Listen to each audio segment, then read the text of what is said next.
කාන්තා නියෝජනය ගැන කතා කරොත් පළාත් පාලන ආයතන තුල කාන්තා නියෝජනය තමයි අද අපේ පළවෙනිට මාතෘකාව වෙන්නේ. එතෙන්දී අපි දන්නවා අපි ආණ්ඩුක්‍රම ව්‍යවස්ථාවෙන් හැම වෙලෙම කාන්තාද පිරිමිද එහෙම නැත්නම් මොනවා හරි විශේෂ ආගමක් අදහනවද ජාතියකට ජන වර්ගයකට කුලයකට අයිති වෙනවද කියලා නැතුව හැම කෙනෙක්ම නීතිය ඉදිරියේ සමානයින් ලෙස තමයි සැලකන්නේ. ආණ්ඩුක්‍රම ව්‍යවස්ථාවෙන් මේ නීතිය ඉදිරියේ සමානාත්මතාවය කියන අයිතිය හැම කෙනෙක්ටම හැම පුර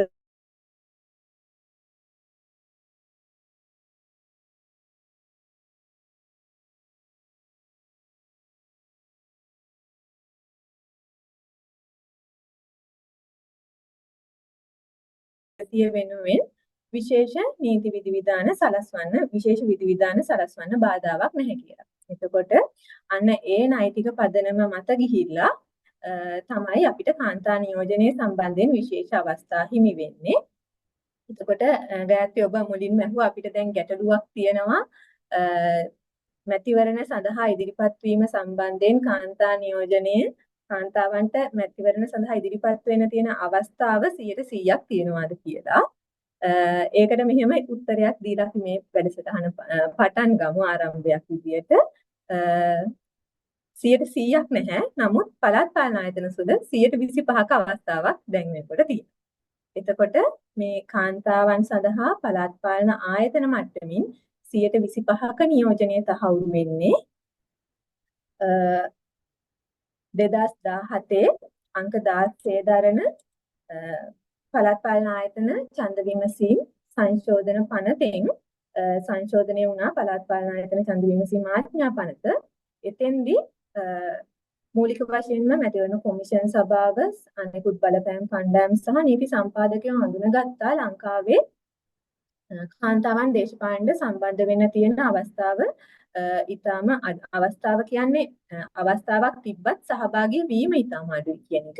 එතෙන්දී ඒ අයව දිරිගන්වලා ඒ අයට විශේෂ අවස්ථාවක් දීලා ඒ අයට අර දුවන්න සහයෝගයක් දෙන්න තමයි මේ 50 මගින් නීති සංශෝධන ඇති කරලා කාන්තා නියෝජනය අනිවාර්ය කරලා තියෙනවා. එතකොට නාම යෝජනා පත්‍රයක් පිළිගැනීමට ලක් වෙන්න නම් අනිවාර්යෙන්ම මේ කාන්තා නියෝජනය කියන එක තිබිය යුතුම වෙනවා. එතකොට එතෙන්දී අපි ගත්තොතින් නාම යෝජනා පත්‍රයේ කොටස් දෙකක් තියෙනවා. පළමු නාම යෝජනා පත්‍රය සහ අතිරේක නාම යෝජනා පත්‍රය. එතෙන්දී පළමු නාම යෝජනා පත්‍රයේ සභික සංඛ්‍යාවෙන් 10%කට නොඅඩුව කාන්තා නියෝජනයක් තියෙන්න ඕනේ. ඒ වගේම තමයි අතිරේක නාම යෝජනා පත්‍රයේදී අපේක්ෂකයන් සංඛ්‍යාවෙන් 50%කට නොඅඩු කාන්තා නියෝජනයක් ඇතුළත් වෙලා තියෙනවා. මෙන්න මේ විදිහට කාන්තාවන්ට පළාත් පාලන ආයතන ඡන්ද විමසීමකට තරඟ වදින්න ලොකු අවස්ථාවක් හදලා දීලා තියෙනවා. ඊට පස්සේ සභිකයන් සභාවලටපත් වෙද්දී අනිවාර්යෙන්ම සභාවේ මුළු සම්පූර්ණ සභිකයන් සංඛ්‍යාවෙන් 125කට නොඅඩු ප්‍රමාණයක් කාන්තා සභිකයන්පත් වෙන්න ඕනේ කියලා නීතියෙන් නියම කරලා තියෙනවා. මෙන්න මේ හරහා තමයි පළාත් පාලන ආයතන තුල 125ක කාන්තා නියෝජනය තහවුරු වෙන්නේ. එතකොට මේ 125ක නියෝජනය අරන් සභාවටපත් වෙන අපේක්ෂිකාවෝ සභිකයෝ දැනගන්න ඕනේ තමන් මෙතෙන්ට ඇවිත් තියෙන්නේ මේ සභාවටපත් වෙලා තියෙන්නේ මේ සියලුම කාන්තාවන් නියෝජනය කරන්න. එතකොට රටේ පාලනයට දායක වෙන්න. එතකොට ඒ අය නීතිය පිළිබඳව මොකද නීති තැනීම සම්බන්ධයෙන් ඒ අයට ලොකු අවබෝධයක් තියෙන්න ඕනි. මේ අය අභිමානවත්ව ඉදිරියට යන්න නම් ඒගොල්ලන්ට ඒ දැනුම තියෙන්න ඕනේ. දැනුමින් සන්නද්ධ වෙන්න ඕනේ. එතෙන්දී අපි දැන් තාම සභිකත්වයටපත් උනේ නැහැනේ. තාම ඉන්නේ අපේක්ෂක අවධියේ. එතකොට අපේක්ෂක අවධියේ ඉද්දි මේ අය තමන් අඩු වශයෙන් දැන් තමන් තරඟ වදින්නේ පළාත් පාලන ආයතන ඡන්ද විමසීමට. එතෙන්දී මම මේ කියන පනත පළාත් පාලන ආයතන ඡන්ද විමසීම් ආඥා පනත කියවලා යම් අවබෝධයක් අරගෙන තියෙන්න ඕනේ. අඩුම වශයෙන් තමන්පත් වෙන්නේ කොහොමද? එතකොට මේ මැතිවරණදී තමන් කටයුතු කරන්න ඕනේ කොහොමද? තමන්ගේ කැම්පේන් එක තමන්ගේ මැතිවරණ ව්‍යාපාරයේ තමන්ගේ ප්‍රචාරක වැඩපිළිවෙල කොහොමද ගෙනියන්නේ කියලා නීතියට අනුකූලව මේ දේවල් කොහොමද කරන්නේ කියලා මේ අපේක්ෂක අවස්ථාවේ ඉඳලම ඒගොල්ලෝ දැනගන්න ඕනේ සහ ඒගොල්ලෝ නීතියට අනුව කටයුතු කරන්න ඕනේ. මොකද අපි දකිනවා දේශපාලඥයන්ට සමහරක් වෙලාවට තියෙන ලොකු චෝදනාවක් තමයි ඒගොල්ලෝ නීතිය හැදුවට ඒගොල්ලන් ඒ නීතියට අනුගත වෙනවාද කියන කාරණය ගැන. ඒ නිසා මේ අපේක්ෂිකාවෝ ඒ කියන දේශපාලඥයන් වෙත එල්ල වෙලා තියෙන අර වපරැහින් බලන එක නවත්තන්න නම් ඒගොල්ලත් නීතිය ගැන දැනුවත් වෙලා නීතියට අනුව කටයුතු කරන්න ඕනේ. එතකොට දැන් අපි කියනවා අපි හැම මැතිවරණයකටම අදාළ මැතිවරණ පනත හැම මැතිවරණ පනතකම නොකළ යුතු දේවල් මොනවද කියලා අපේක්ෂකයන් විසින් සහ ඒ පාක්ෂිකයන් දේශපාලඥයන් ඒ හැම කෙනෙක්ම නොකළ යුතු දේවල් මොනවද කියලා හඳුන්වලා දීලා තියෙනවා. විශේෂයෙන්ම මැතිවරණ වැරදි, දූෂණ ක්‍රියා ඒ වගේ පනතෙන්ම හඳුන්වලා දීලා තියෙන නොකළ යුතු දේවල් තියෙනවා. එතකොට ඒ දේවල් නොකර තමයි තමන්ගේ මැතිවරණ වැඩසටහන පවත්වගෙන යන්න ඕනේ. ඒ වගේම තව දෙයක් තමයි තමන් යම් වෙලාවක දැක්කොත් යම් කෙනෙක් මැතිවරණ වැරද්දක් කරනවා ඒ සම්බන්ධයෙන් පැමිණිලි කරන්නත් අපි මැතිවරණ කොමිෂන් සභාව විදියට අවස්ථාව සලසලා දීලා තියෙනවා. එතකොට මම මෙතන සඳහන් කරලා තියෙන්නේ මම ඒ කියපු මැතිවරණ වලට අදාළ වැරදි දූෂණ ක්‍රියා නීති විරෝධී ක්‍රියා පිළිබඳව අපේ මම මුලින් කිව්ව පළාත් පාලන ආයතන ඡන්ද විමසීමේ ආඥා පනතේ මොන වගන්ති වලද සඳහන් වෙලා තියෙන්නේ කියලා. දැන් අපිට ඊටමත් සීමිත කාල වේලාවක් තියෙන නිසා මේ එක වගන්තිය වෙනම විස්තර කරන්න ටිකක් අපහසුයි. දැන් මම මුලින් කිව්වනේ අපේක්ෂිකා වුණාම පනතේ තියෙන දේවල් දැනගන්න ඕනේ කියලා. ඉතින් මම මේ දැනට අපිත් එක්ක සම්බන්ධ වෙලා ඉන්න හැම අපේක්ෂිකාවකටම ආරාධනා කරනවා මැතිවරණ කොමිෂන් සභාවේ වෙබ් අඩවියෙන් මේ පනත බාගත කරගන්න පුළුවන්. ඒක බාගත කරගෙන මම මේ කියන වගන්ති ටික. ඔබ මේ දවස්වල කාර්යබහුලයි ඇත්ත. නමුත් ඔබ මේ නීති තත්ත්වය අනිවාර්යෙන්ම දැන සිටිය යුතුයි. ඔබ අතින් වැරද්දක් නොවීමට සහ වෙන අය අතින් යම් වරදක් සිදු වෙනවා නම් ඒ බව හඳුනා ගැනීමට. එතකොට හෝම්වර්ක් එකක් විදියට මේ වගන්ති ටික බලන්න. එතකොට ඔබට තේරෙවි මේ දක්වා ඔබ කරගෙන ආපු දැන් මේ ගත වෙච්ච දින කීපය තුල ඔබ කරගෙන ආපු වැඩපිළිවෙලේ මොන හරියම් අඩුපාඩුවක් තියෙනවා නම් ඒක නිවැරදි කරගන්න. එතකොට මේ හැම වගන්තියකින්ම සඳහන් වෙන්නේ මැතිවරණ සමයේදී ඔබ නොකළ යුතු ක්‍රියා පිළිබඳව. එතකොට හැබැයි ඒ වගේම තමයි ඔබ මේක දැනගෙන හිටීමේ තව වාසියක් තියෙනවා. ඔබට පුළුවන් වෙනත් කෙනෙක් මේ වැරද්ද කරනවා නම් ඒක වළක්වන්න. කොහොමද වළක්වන්නේ?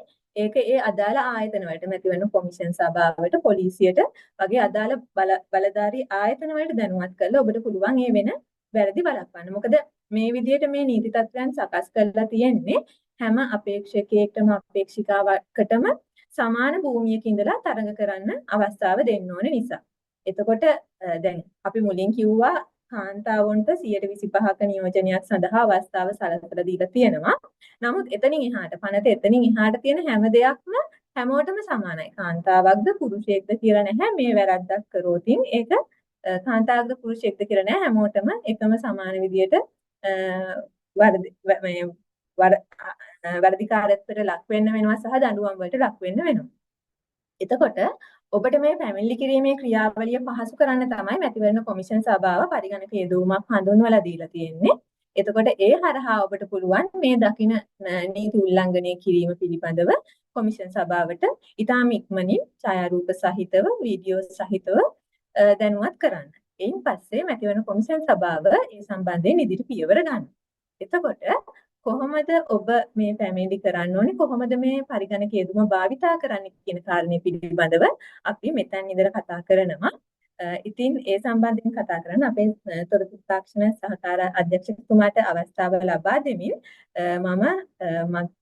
මගේ වැඩසටහන මෙතනින් සමාප්ත කරනවා. බොහොම ස්තුතියි.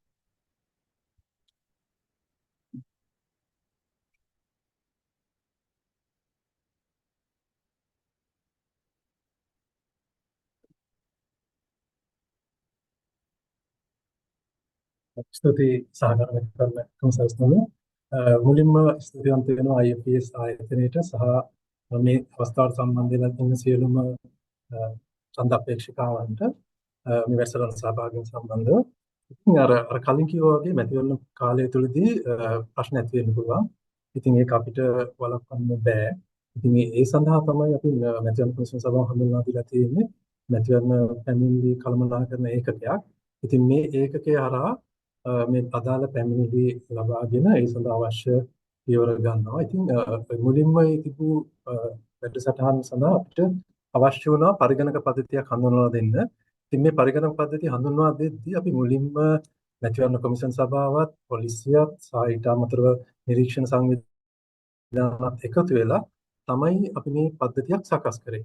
ඉතින් මේ පද්ධතිය හරහා අපි බලාපොරොත්තු වෙන්නේ කඩිනමින් ඔබලාට සිදුවෙන කරදර මැතිවරණට අදාළ ප්‍රශ්න අප වෙත ලබාගෙන ඒ සඳහා අවශ්‍ය කඩිනම් ක්‍රියාමාර්ග ගන්න එක.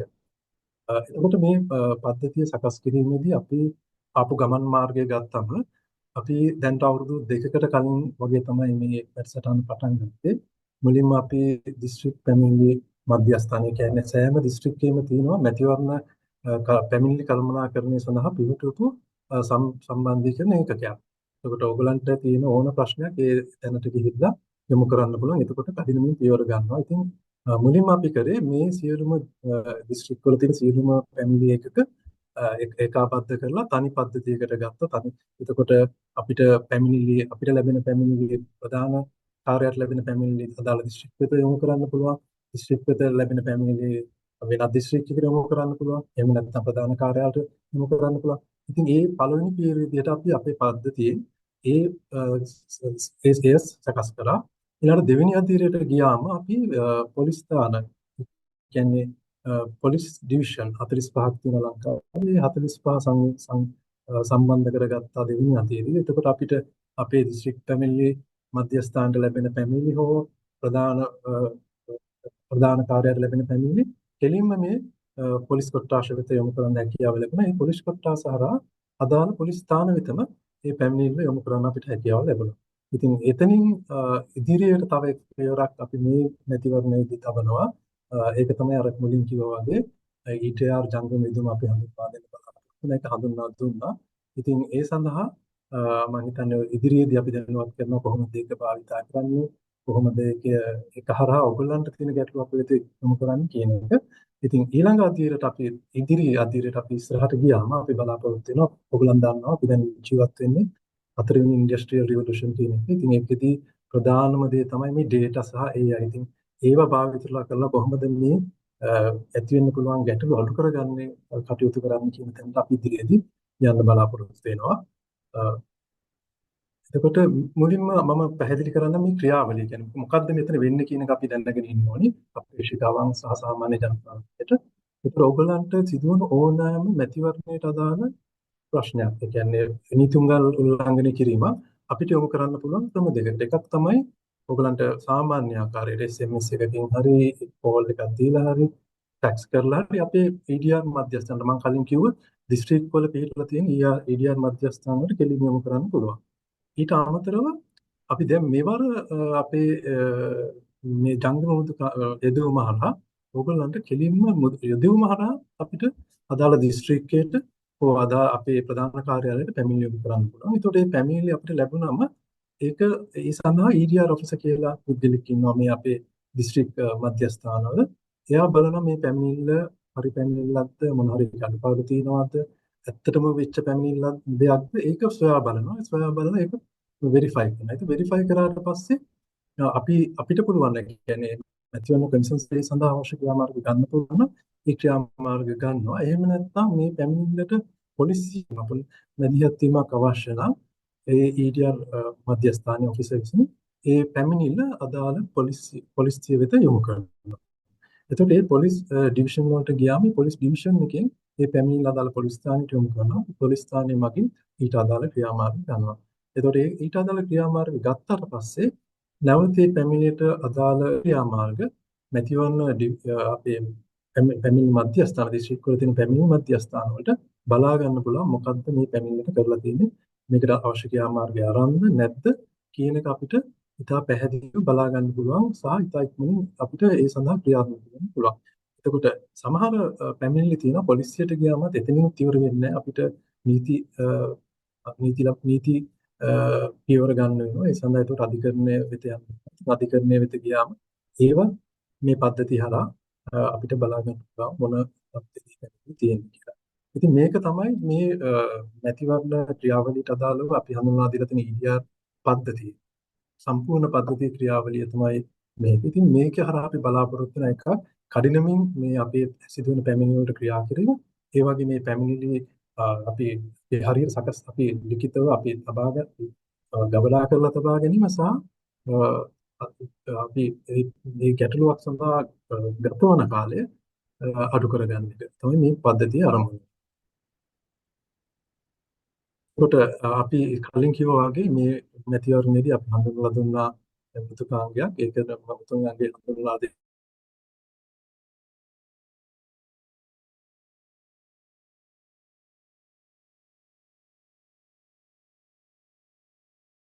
මේ සඳහා සූදානම් කරලා තමයි අපි මේ ජංගම යෙදුම් හඳුන්වලා දුන්නේ. ඉතින් මේ ජංගම යෙදුම ගැන කතා කරද්දී මම හිතන්නේ අද සියලුම දෙනා කාන්තා නියෝජිතයන්. ඉතින් මම හිතන්නේ මම වැඩි කතා කරන්නේ හොඳ නැහැ. මේ යෙදුම නිර්මාණය කිරීමේදී අපි සම අවස්ථාව දුන්නා කාන්තා පිරිමි කියන දෙපාර්ශ්වයටම. ඉතින් මේ නිර්මාණය කරද්දී ඒකට ගොඩාක් දායක වෙච්ච කෙනෙක් තමයි හිමේෂ් අදිල්ලානි අපේ තොරතුරු තාක්ෂණාංශයේ. ඉතින් ඇයගේ දායකත්වය මම හිතන්නේ පිරිමි සහ ගැහැණු සමව තියන්න ඕන කියන එක හොඳම උදාහරණයක්. ඉතින් මම ඇයට ආරාධනා කරනවා මේ පද්ධතිය ජංගම මෘදුකාංගය ගැන ඔයගලන්ට කියලා දෙන්න.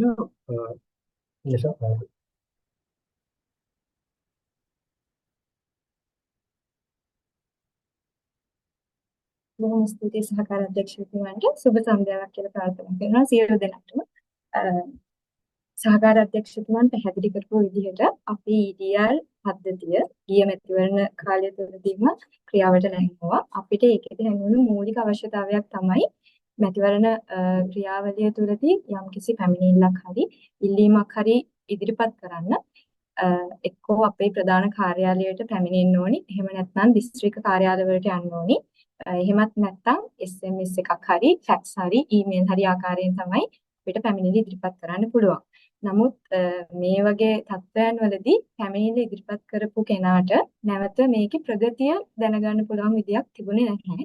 ඉතින් ඒ නිසා තමයි මේක මූලික අවශ්‍යතාවයක් විදියට අරගෙන අපි මැතිවරණ කමිෂන් සභාව විදියට EDR ජංගම යෙදුම හඳුන්වලා දුන්නේ. මේකේ මූලිකාංග විදිහට ඉතාමත් පහසු හා සරල විදිහට පැමිණිලි හරි ඉල්ලීමක් හරි ඉදිරිපත් කරන්න පුළුවන්. ඒ වගේම මේක භාෂා තුනින්ම ඔයාලට පාවිච්චි කරන්න පුළුවන්. ඒ වගේම යම්කිසි පැමිණිල්ලක් ඉදිරිපත් කරන්න තියෙනවා නම් ඒ පැමිණිල්ල සිද්ධ වෙන ස්ථානයේදීම ඡායාරූප හරි වීඩියෝ හරි ලබාගෙන ඒ වෙලාවෙම ඒ පැමිණිල්ල අපි වෙත ඍජුවම යොමු කරන්න පුළුවන්. ඒ වගේම ඔයාලා එතන ඉන්න තැන ඒ සිද්ධිය වෙන ස්ථානයේ ඔයාලා ඉන්නවා නම් GPS ලොකේෂන් එකත් අපිට ඒ වෙලාවෙම මේ ඇප් එක හරහා දැනගන්න පුළුවන්. ඒ වගේම මේකේ වැදගත්ම දේ තමයි ඔයාලා අපිට එවන කම්ප්ලේන් එකේ ප්‍රගතිය. ඒ කියන්නේ දැන් මේ පැමිණිල්ල තියෙන්නේ කොයි ස්ථානයේද? මැතිවරණ කමිෂන් සභාවේද? ඒ පැමිණිල්ල පොලිස් ස්ථානයකට ගිහිලා තියෙනවද? ඊට පස්සේ ඒකට අරන් තියෙන ක්‍රියාමාර්ගය මොකක්ද කියන එකත් මේ ඇප් එක හරහාම ඔයාලට දැනගන්න පුළුවන්. අපි මේකේ වීඩියෝ එකක් නරඹමු.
චාංකම දුරකථනයට ඩවුන්ලෝඩ් කරගන්න.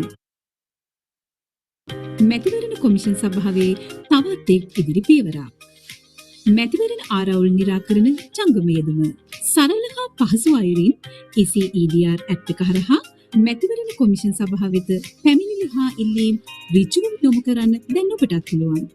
නිදහස් හා සාධාරණ මැතිවරණයක් සහතික කිරීමට ඔබත් එසැනින් ක්‍රියාත්මක වන්න. ඔබේ පැමිණිලි එසැනින් අදාළ නිලධාරීන් වෙත යොමු වේ.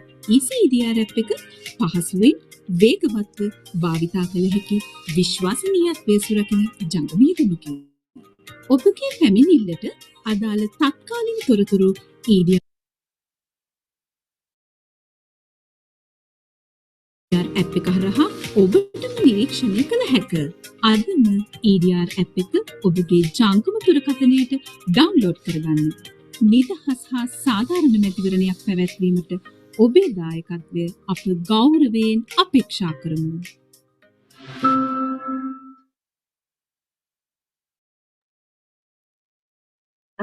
ඒ තමයි අපේ හැඳින්වීම පිළිබඳ වීඩියෝ එක EDR app එක පිළිබඳව. එතකොට ඒකේ පෙන්වන විදිහට ඉතාම සරල හා පහසු විදිහට අපිට පැමිණිලි හා ඉල්ලීම් ඉදිරිපත් කරන්න වන්නත් පුළුවන්. අපි දැන් තව වීඩියෝ එකක් බලන්න.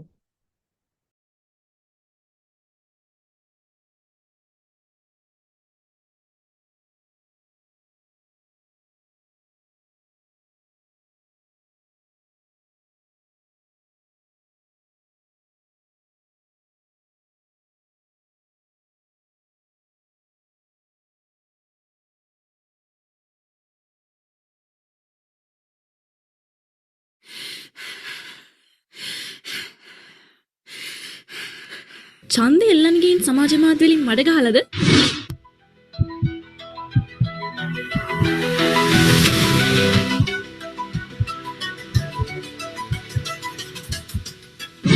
මැතිවරණ නිරීක්ෂකය. මැතිවරණ කාල සීමාව තුළ සිදුවන ඕනෑම ප්‍රචණ්ඩ ක්‍රියාව, ඕනෑම නීති උල්ලංඝනය කිරීම, ඕනෑම ඉල්ලීම දැන් ඔබට අප වෙත ඍජුවම යොමු කරන්න පුළුවන්. ඉතින් අදම EDR app එක ඩවුන්ලෝඩ් කරගෙන නිදහස් සහ සාධාරණ මැතිවරණයකට ඔබත් දායක වන්න.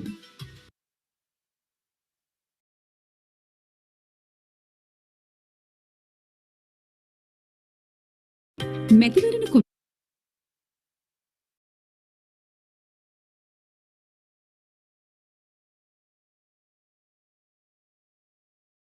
His mic එක off. සමහරවිට අපේ වීඩියෝ එකේ දැක්ක විදිහට අපේක්ෂිකාවන් විදිහට ඔයාලා මුහුණ දෙන ගැටලු. ඒ වගේම ඔයාලට සමාජයේ දකින්න ලැබෙන මොනවා හරි පැමිණිල්ලක් අපේ මේ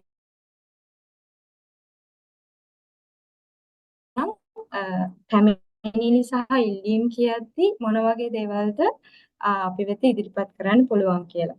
මේ පැමිණිලි ගත්තහම ප්‍රචණ්ඩ ක්‍රියා සහ නීති උල්ලංඝන කියලා දෙකොටසකට බෙදෙනවා. එතකොට ප්‍රචණ්ඩ ක්‍රියා විදිහට වාචික බිය ගැන්වීම, ආයුධ පෙන්වා බිය ගැන්වීම, පුද්ගල පැහැරගෙන යාම, කොල්ල කෑම්, ඒ වගේම කෝලහල, කැරලි කිරීම, රැස්වීම කඩාකප්පල් කිරීම, දේපල වලට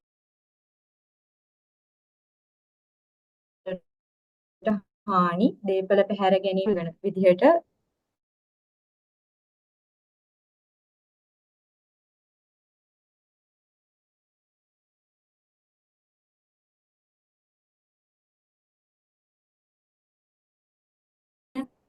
ඡන්දවල මැතිවරණ කමිටු මැතිවරණ ද්‍රව්‍ය සම්බන්ධ පැමිණිලි, ඒ වගේම සමාජ මාධ්‍ය මගින් සිදු කරන ප්‍රචාරක කටයුතු, ඒ වගේ දේවල් ප්‍රචණ්ඩ ක්‍රියා සහ නීති උල්ලංඝනය යටතේ මැතිවරණ කමිෂන් සභාව වෙත පැමිණිලි වශයෙන් ඉදිරිපත් කරන්න පුළුවන්. ඒ වගේම නෑම ඉල්ලීම. ඒ කියන්නේ ස්ථාන මාරුවක් කරලා තියෙනවා නම් ඒකට මම මොකද කරන්න ඕනේ? මං ගන්න ඕනේ පියවර මොකද්ද? ඒ වගේ දේවලුත් අපිට ඉල්ලීම් වශයෙන් ඉදිරිපත් කරන්න පුළුවන්. ඊට පස්සේ අපි බලමු මෙම EDR ජංගම යෙදුම ඩවුන්ලෝඩ් කරගන්නේ කොහොමද කියලා. ඩවුන්ලෝඩ් කරගන්න ප්‍රධාන ආකාර දෙකක් තියෙනවා. Play Store එකෙන් අපිට Google Play එකෙන් ගිහිල්ලා ජංගම යෙදුම ඩවුන්ලෝඩ් කරගන්න පුළුවන්. ඒ වගේම මැතිවරණ කමිෂන් සභාවේ නිල වෙබ් අඩවියට ගිහිල්ලත් මේක ඩවුන්ලෝඩ් කරගන්න පුළුවන්. මුලින්ම බලමු Google Play එකට ගිහිල්ලා අපි කොහොමද ඩවුන්ලෝඩ් කරගන්නේ කියලා. මේ විදිහට Play Store එකට ගිහිල්ලා ඔයාලා හැමෝගෙම ෆෝන් ස්මාර්ට් දුරකථනයක් තියෙනවනේ කියලා ඒකේ ටයිප් කරාම මේ මෙතන පුළුවන්. ඒ වගේම අපි මේකට අදාළ ෆීචර්ස් මේක කොහොමද හසුරවන්න ඕනි කියලා user guide වීඩියෝ එකක් මෙතන අපි පෙන්වුම් කරලා තියෙනවා.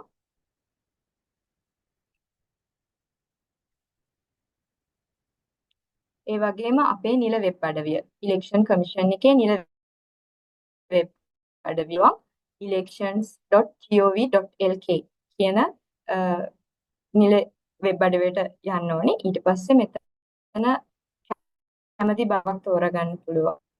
ඊට පස්සේ මෙන්න මෙතන තියෙන නිල වෙබ් අඩවිය පිවිසෙන්න වෙත ගිහිල්ලා මේ විදිහට අපේ ජංගම යෙදුම පිළිබඳ බැනර් එකක් පෙන්නනවා. මේකේ උඩ ක්ලික් කරන්න. ක්ලික් කරාම අපේ ජංගම යෙදුම පිළිබඳ සවිස්තරාත්මක විස්තර අඩංගු පිටුවක් ඔයාලට බලා ගන්න.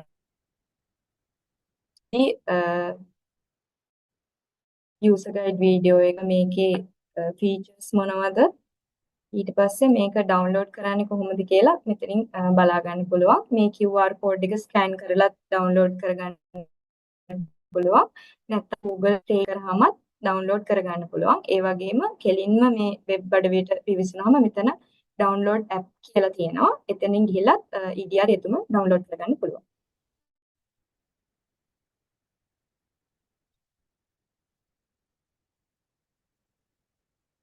ECEDR දැන් අපි බලමු මේ ECEDR යෙදුම download කරගත්තට පස්සේ මේක භාවිතා කරන්නේ කොහොමද කියලා. ඒ කියන්නේ අපි පැමිණිල්ලක් හරි ඉල්ලීමක් හරි මැතිවරණ කමිෂන් සභාවට ඍජුවම යොමු කරන්නේ කොහොමද කියලා.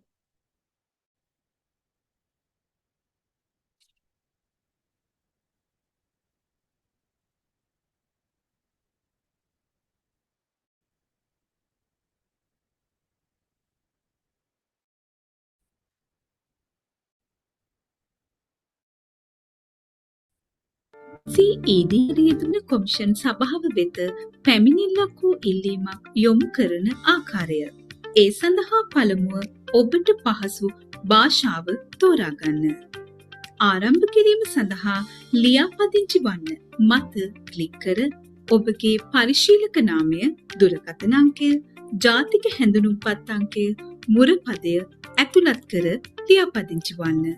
පරිශීලක එකඟතා ප්‍රකාශය තහවුරු කිරීමෙන් පසුව ඔබගේ දුරකථනයට ලැබෙන OTP අංකය තහවුරු කරන්න.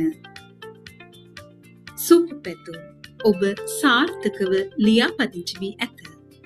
පුරණය වීම සඳහා ඔබගේ පරිශීලක නාමය හා මුරපදය ඇතුළත් කර පිවිසෙන්න. පැමිණිලි සහ ඉල්ලීම් වාර්තා කිරීම සඳහා පැමිණිල්ලක් හෝ ඉල්ලීමක් එකතු කරන්න මත ක්ලික් කරන්න.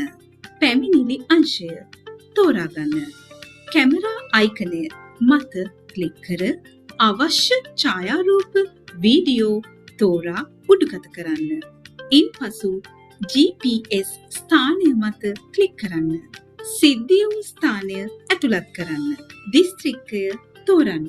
පැමිණිල්ලට අදාළ මාතෘකාව සහ විස්තරය ඇතුළත් කරන්න. දිනය සහ වේලාව තෝරාගන්න. පැමිණිල්ල යොමු කර ඔබට ලැබෙන යොමු අංකය සුරැකිව තබා ගන්න. ඉල්ලීම් එකතු කිරීම සඳහා මුල් තිරය වෙත යන්න. පැමිණිල්ලක් හෝ ඉල්ලීමක් එකතු කරන්න මත ක්ලික් කරන්න. ඉල්ලීම් අංශය තෝරාගන්න.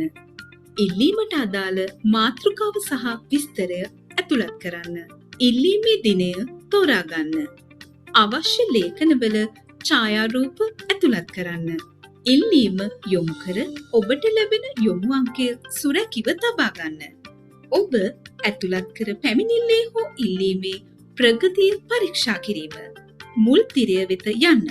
නවතම පැමිණිල්ල ඉල්ලීම වෙත යොමු වන්න. විස්තර මත ක්ලික් කරන්න.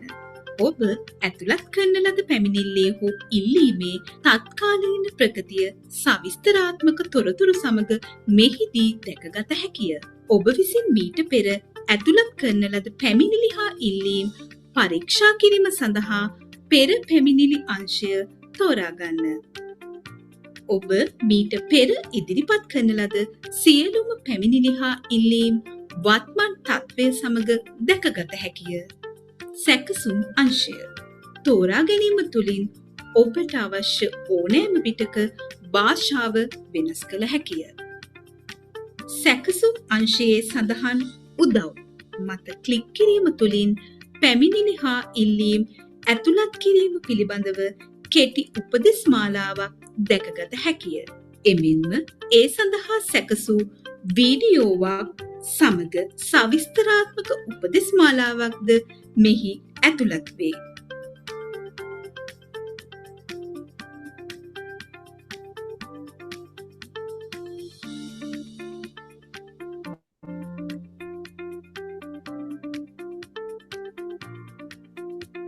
සැකසුම් අංශයේ ඇති ඉවත් වන්න මත ක්ලික් කිරීමෙන් ඔබට අවශ්‍ය ඕනෑම පිටකදී ඔබගේ EC-EDR ගිණුමෙන් සාර්ථකව ඉවත් විය හැකිය. EC-EDR යෙදුම සමග පැහැදිලි හා සාධාරණ මැතිවරණ ක්‍රියාවලියක් සහතික කිරීමට ඔබේ දායකත්වය අප ගෞරවයෙන් අපේක්ෂා කරමු. EC-EDR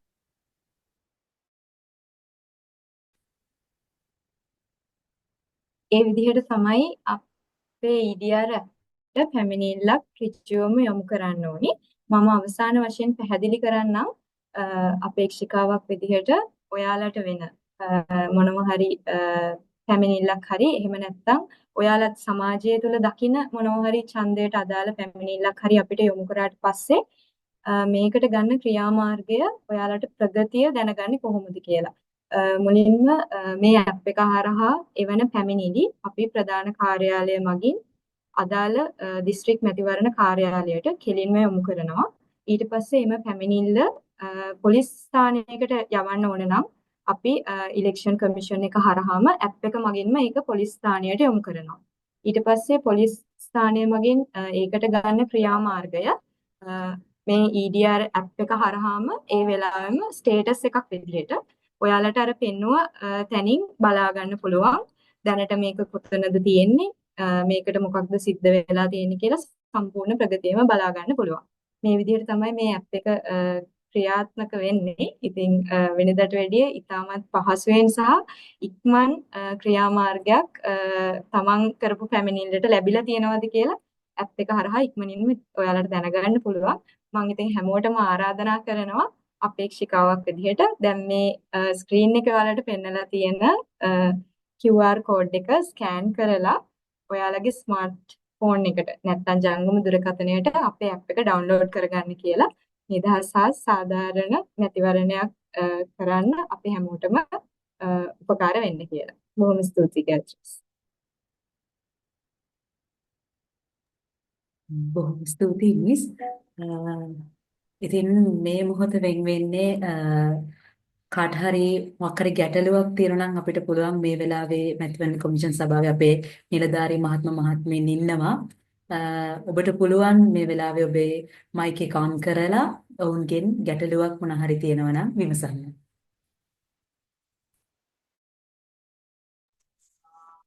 හෙලෝ සුබ සැන්දෑවක් සියලුම දෙනාට.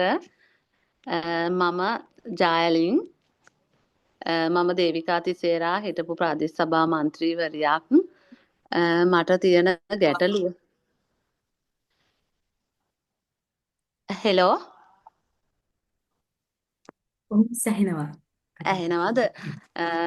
මට මිස් තියෙන ගැටලුව කවුරුත් දන්නවා අපි මේ නාම යෝජනා මේ සැරේ බාර දුන්න වෙලේ ජායල ප්‍රාදේශ සභාව මම නියෝජනය කරපු ජායල ප්‍රාදේශ සභාව නගර සභා දෙකම අපේ ජායලින් නොමිනේෂන් අත්සන් කරා. නමුත් ජායල නගර සභාවට නොමිනේෂන් ඕකේ වුණා. ප්‍රාදේශීය සභාවේ නොමිනේෂන් රිජෙක්ට් වුණා. ඊට පස්සේ අපේ ඉහළ අයව අපි දැනුවත් ඒගොල්ලෝ දැනුවත් කරලා ඒගොල්ලෝ නීතිමය ක්‍රියාමාර්ගයකට ගිහින් තියෙනවා. ඉතින් ඇත්තටම කනගාටුයි. මොකද අපි පක්ෂය වෙනුවෙන් මම එක්සත් ජාතික පක්ෂයේ අදත් හෙටත් മന്ത്രി ධුරය මං අන්තිම මොහොත දක්වා හිටියේ එක්සත් ජාතික පක්ෂයේ.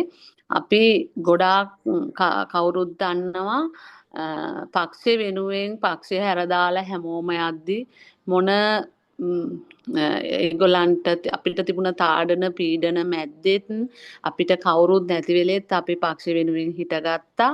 හිටගෙන මහා මැතිවරණ දෙකටම වැඩ කරා අපි ජයල ප්‍රාදේශ සභා සියලුම මන්ත්‍රීවරුන්. නමුත් අපිට ගොඩාක් කනගාටුයි අපි නොමිනේෂන් ෂීට් එක රිජෙක්ට් වුණ ගැන. ඒකේ තියෙන්නේ පොඩි ප්‍රශ්නයක්. ඒ කියන්නේ අලුත් තරුණයන් ඇතුළත් කරන්න තිබිච්ච එකේ බර්ත් සර්ටිෆිකේට් එකක පොඩි ෆොටෝකොපි එකක් තමයි කලර් ෆොටෝකොපි එකක් තමයි ඩොකියුමන්ට් වලට දාලා තියෙන්නේ. ඒක ඒ නිසා තමයි රිජෙක්ට් වුණා කියලා දැනට අපි දන්න විස්තර. මොකද ලොකු විස්තරයක් අපිට දැනුවත් කරේ නැහැ. ඒ නිසා තමයි අපේ ෂීට් එකම රිජෙක්ට් වුණේ. මට දැනගන්න ඕනේ දැන් එක්කෙනෙක්ගේ තියෙන වරදකට එක්කෙනෙක්ගේ ඩොකියුමන්ට් හෝ මොනයම් හෝ අඩුපාඩුවකට මුළු ෂීට් එකම ඒ කියන්නේ මුළු ප්‍රාදේශීය සභාවේ മന്ത്രി ධුර අපේක්ෂකයින්වම රිජෙක්ට් කරන්නේ ඇයි? ඒක එකක් මගේ ප්‍රශ්නය. අනිත් එක නීති මාර්ගයකට දැන් ගිහින්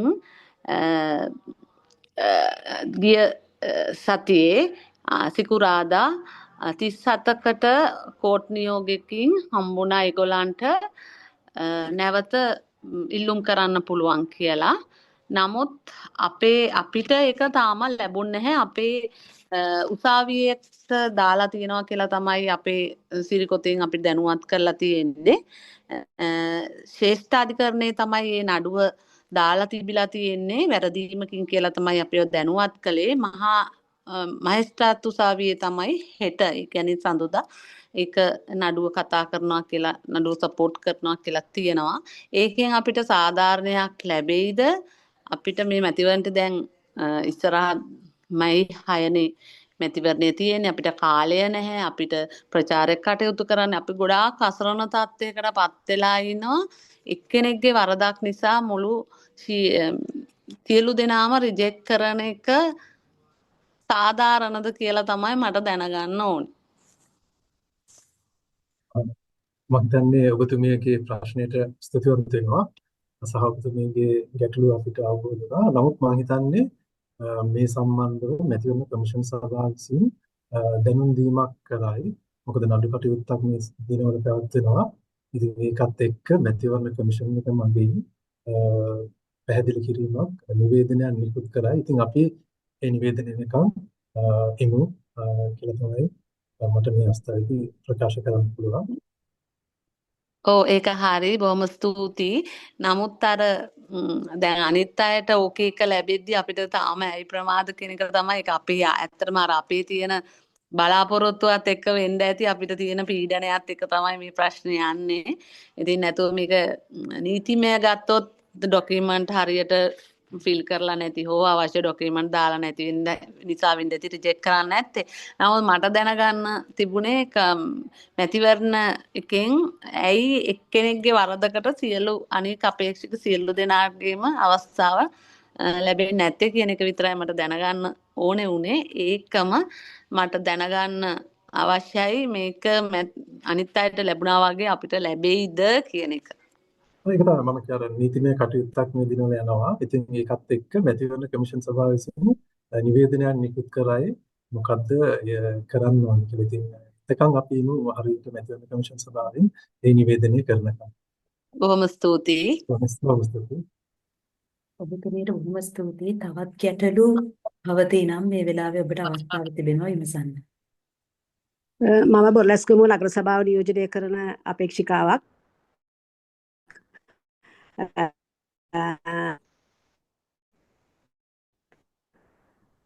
නම කියන්නම් ඇප් එක අලුත් හඳුන්ලා දීම ගැන ගොඩක් ස්තුතිවන්ත වෙනවා. අපි මෙවර ඒක බලාපොරොත්තු වෙනවා පාවිච්චි කරන්න. දැනට අපි ඇත්තටම අලුතෙන් පැමිණිලි කරන මටත් පැමිණිලි ටිකක් කරන්න උවමනාවක් තිබුණා. පහුගිය දවස් කිහිපය ඇතුළතත් මේ අපේක්ෂක කණ්ඩායම් ස්වාධීන අපේක්ෂකයෝම තන්ද මධ්‍යස්ථාන ඒ බල ප්‍රදේශයට ඇවිල්ලා නැවත වෛද්‍ය සාධනවා අපේක්ෂකයෝම මැදිහත් වෙලා ඒක සිද්ධ කරනවා. සෘජුවම මැදිහත් වීමක් සිද්ධ වෙනවා. ඉතින් මේ වගේ වෙලාවක අපි පැමිණිලි කිරීම මම පැමිණිලිත් කරා.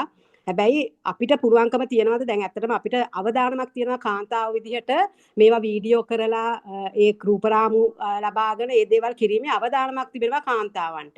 එතකොට එතන ඇත්තටම සමහර වෙලාවට දුප්පත් ජනතාව වගේම නම් ඉන්නේ ඒගොල්ලෝ ඒකට කැමති. හැබැයි අපිට පැමිණිලි කරනවා මෙහෙම දේවල් සිද්ධ වෙනවා කියලා. ඉතින් අපේ ආරක්ෂිත බවටත් ප්‍රශ්නයක් සමහර වෙලාවට ඒගොල්ලෝ දෙන තොරතුරුත් එක්ක මේ වගේ වෙලාවකට අපිට ක්ෂණිකව ක්‍රියාත්මක වෙන ක්‍රමවේදයක් නැද්ද පොලිසියට හරි දැනුම් දීලා කියන්නේ සිද්ධිය හරියටම වෙනවා නම් මොකද සමහර ඒවා කරන්නේ බොහොම සූක්ෂමව සමහරව මම පැමිණිල්ල කරන්න ගියාම පත්‍රිකා තියනවාද කියලා අහනවා එහෙම දැන් වෛද්‍ය සාහනයක් තියනවා කියලා දැනීමක් තියනවාද කියලා අහනවා මේ වගේ කාරණාවල් වලදී ඒ ඔප්පු කිරීමේ දේවල් ගන්න ටිකක් අපිට අපහසුතාවයටපත් වෙනවා අපිට එහෙම ඍජුව මේ දේ සිද්ධ වෙන අවස්ථාවෙම ක්ෂණිකව ක්‍රියාත්මක වෙන්න මොනවා හරි වැඩ පිළිවෙලක් ඔබතුමාලගේ තියෙනවද සහ මේ දුරකථන අංක වලට කතා කරනවා දැන් ඇප් එක කොයි විදිහටද කියලා අපි භාවිතා නොකරපු නිසා මට තාම මුකුත් කියන්න බෑ දුරකථන අංක වලට ගැනීමට මම හිතන්නේ පැමිණිල්ල කියන්න මේ දුරකථන අංක පහුගිය අර 86 numbers වලින් note 11128684 numbers වගේක් දීලා තිබුණා හැබැයි කතා කරනකොට දුරකථනයට ගන්න දෙයක් මම හිතන්නේ පැය ගාණක් යනකම්වත් දුරකථනය සම්බන්ධ කරගන්න බැරි වෙනවා. ඉතින් මේ අපහසුතාවලටත් අපිපත් වෙනවා. ඒ සම්බන්ධව ඔබතුමාලා අරගෙන තියෙන පියවර මොනවද කියලා දැනගන්න කැමතියි. මුලින්ම ඉස්සෙල්ලාම තියෙන ඒ ප්‍රශ්නය කිරීමට ගැන සම්බන්ධව I think ඇත්තටම මේ ඔය දැන් අන්තිමට කිව්වේ අපි අර දුරකථන මාර්ග අවහිරවීම බාධාවක් නැති වෙන අපිට පැමිණිලි කරන්න. මොකද ඒ ස්ථානයේ ඉඳන් පැමිණිලි කරන්න බැරි වෙන්න පුළුවන්. ඉතින් ඒකට තමයි මේ අපි මොබයිල් ඇප් එක මේවර හඳුන්වලා දුන්නේ. ඉතින් මේ යොදවුම හරහා ඔබට ඕන ස්ථායී සිදුවන ස්ථානයේ ඉඳන්ම අපිට දැනුවත් කරන්න පුළුවන්. ඒකට මේ දැනුවත් කරාම අපේ අර මම කලින් කිව්වා වගේ අපේ තියෙන මේ පද්ධතියක් හදලා තියෙනවා. කියන්නේ ක්‍රමවේදයක් සකස් කරලා තියෙනවා මේ මතුවන්න පැමිණිලි වලට ක්‍රියාත්මක වෙන්න. ඉතින් මේ පැමිණිල්ලේ ස්වභාවය අනුව කියන්නේ ඒකේ තියෙන සිවියරිටි එකේ අනුව ඒ සඳහා අපි කර්මයෙන් ක්‍රියාත්මක කරනවා. ඒතර ඒ සම්පූර්ණ මැතිවරණ කමිෂන් සභාවේ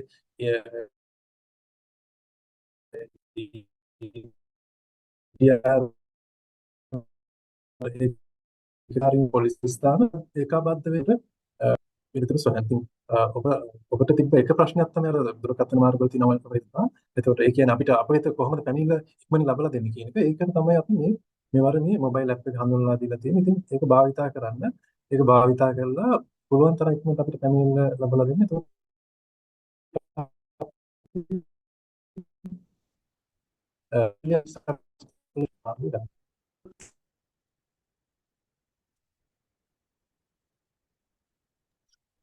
ස්තුතියි. තව ප්‍රශ්න තිබෙනවාද ඔබට විමසන්න?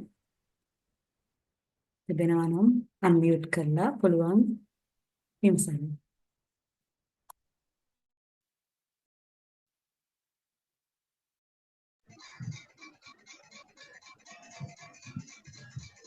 මම හිතන්නේ තවත් ගැටලුවක් තිබෙනවා.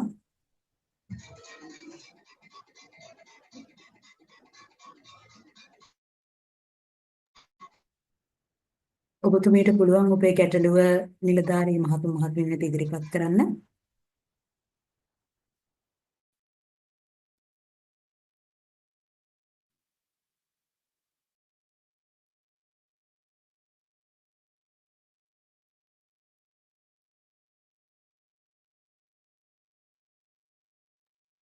මම හිතන්නේ ගැටලුව මෙපමණයි.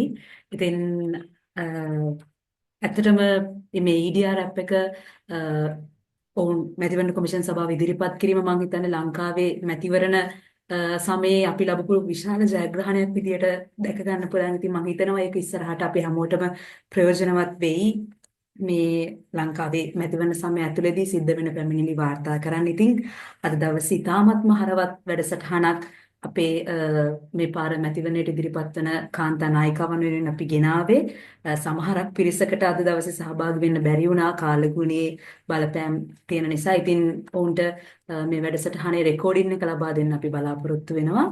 ඉතින් අද දවසේ අපේ මේ වැඩසටහනට සහභාගී වෙලා ඉතාමත්ම හරවත් දේශනයක් ඉතාමත්ම හරවත් කරුණාකාරණ රාශියක් අපිත් එක්ක බෙදා හදාගත්ත ශ්‍රී ලංකා මැතිවරණ කොමිෂන් සභාවේ ජාතික මැතිවරණ සහකාර කොමසාරිස් කුමාරිනී ප්‍රතාපසිංහ මැතිණියටත් ඒ වගේම ශ්‍රී ලංකා මැතිවරණ කොමිෂන් සභාවේ තොරතුරු සහ සංනිවේදන තාක්ෂණාංශයේ සහකාර අධ්‍යක්ෂක ජේ.එස්.එස්. ජයසිංහ මහතාටත් ඒ වගේම ඉමේෂා දිල්හානි මැතිනියටත් බෙහෙවින්ම ස්තුතිවන්ත වෙනවා. ඔබගේ ඉතාමත්ම කාර්යබහුල කාලයෙන් වෙලාවක් මේ කාන්තා නායිකාවන් වෙනුවෙන් වෙන් කරාට. ඉතින් ඔබට බොහොම ස්තුතියි. ඒ වගේම IFS ආයතනයට අපගේ ස්තුතිවන්ත IFS ආයතනයටත් ස්තුතිවන්ත වෙන්න කැමතියි මේ අවස්ථාව මේ කාන්තා නායිකාවන් වෙනුවෙන් වෙන් කළා දුන්නට. ඒ වගේම අද දවසේ අපිත් එක්ක සහභාගී වෙච්ච මේ පාර මැතිවරණයට මුහුණ දෙන්න ඉන්න කාන්තා නායිකාවන්ටත් බෙහෙවින්ම ස්තුතිවන්ත වෙනවා. ඔබේ කාලය වැය කරලා මේ වැඩසටහනත් එක්ක එකතු වුණාට වැඩසටහන අවසන් කිරීමට මත්තෙන් මම ඔබට දැනුවත් කරන්න කැමතියි. මීළඟ සතියේදී අපි කතා කරන්න බලාපොරොත්තු වෙන්නේ ස්ත්‍රී පුරුෂ සමාජභාවය පදනම් කරගත්ත සයිබර් ප්‍රචණ්ඩත්වය කියන්නේ මොකක්ද? ඒකට කාන්තා නායිකාවන් විදිහට අපි මුහුණ දෙන්න ඕනේ කොහොමද කියන කාරණේ. ඉතින් ඊළඟ සතියේ හමු වෙන බලාපොරොත්තුෙන් සමුගන්නවා. ඔබ හැමට සුබ රාත්‍රියක්. බොහොම ස්තුතියි. මැතිවරණ කමිෂන් සභාවේ වෙනුවෙන් අපි සියලු දෙනා ඔබට ස්තුතිවන්ත වෙනවා. විශේෂයෙන්ම IFS ආයතනයට සහ ගෑන්ට්‍රි ඇතුළු සියලුම දෙනාට සහ අදින සහභාගී සියලුම අපේක්ෂකයන්ට බොහොම ස්තුතියි.